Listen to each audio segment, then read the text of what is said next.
bunaqasi bo'lishi mumkin emas. Assalomu alaykum hurmatli kuzatuvchilar.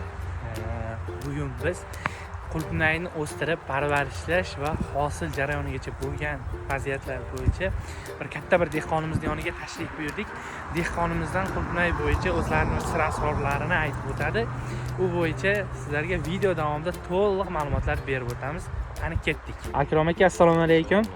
Bizni kuzatib turadigan kuzatuvchilarimizga qulupnayni o'stirib, ekib, mana mevasini topshirishgacha bo'lgan vaziyatda o'z tavsiyalaringizni, hech kimga aytmaydigan sirlaringizni shu videoda bir og'iz aytib o'tsangiz. Bu nechinchi hosil, Akrom aka? Bu hozir uzilishimiz bu 3-chi bu.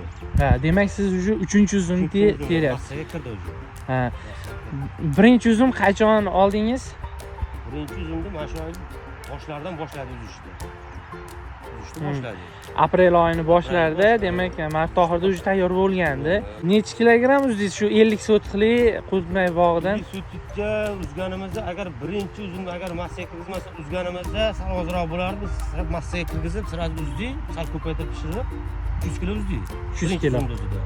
Ha, 300 kilo. Ha, agar sir bo'lmasa, narxlari bo'yicha ham aytsangiz. Narxlar ne sir bo'ladi? Sir hamma sotyapti-ku, sir bo'lmaydi-ku. Birinchi uzumdayoq 65 mingdan berdik. Ha, birinchi uzumda 65 ming. Rahmat kattakon, barakasini bersin Akrom aka. Xudo xolasa, demak, hali uzum bu 3-uzum bo'lsa, 3-uzumdan keyin yana qachongacha hosil olasiz? Hosil Xudo xolasa keyingi oyda o'rtalarigacha olamiz hosil. Ha, уже may oyining o'rtalarigacha, 20-gacha hali yana hosil terasiz.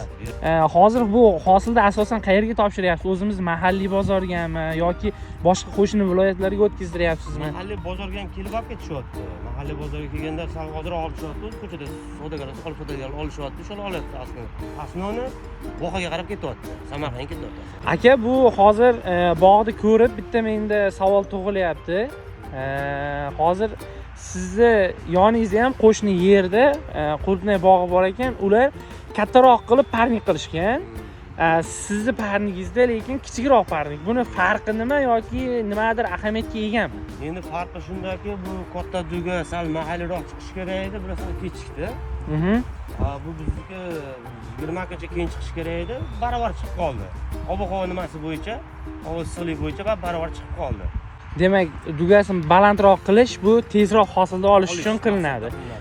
Pastroq qilish esa bu sal kechikadi, lekin hosil berishlar, parvarishlar bir xil bo'lgan. Bir xil bo'lyapti. Rahmat aka, hosilni bunaqa chiroyli, bunaqa katta olish uchun hech kimga aytmagan dehqon siringizni bir og'iz aytib o'tsangiz, bizda tomoshabinlar ham shu usuldan foydalanib, ular ham yaxshi daromadga kirishsa. Doimo kirishsinki, bu yaxshi daromad olishi kuzda aslida ishlovni yaxshi berish kerak. Kuzda mehnatni yaxshi qilish kerak. Kuzda bersangiz, bahorda unumli daromad olasiz. Demak, boshlang'ich agrotexnikasi, yaxshi parvarish, bu dehqon siri shu sizda. Shundasi.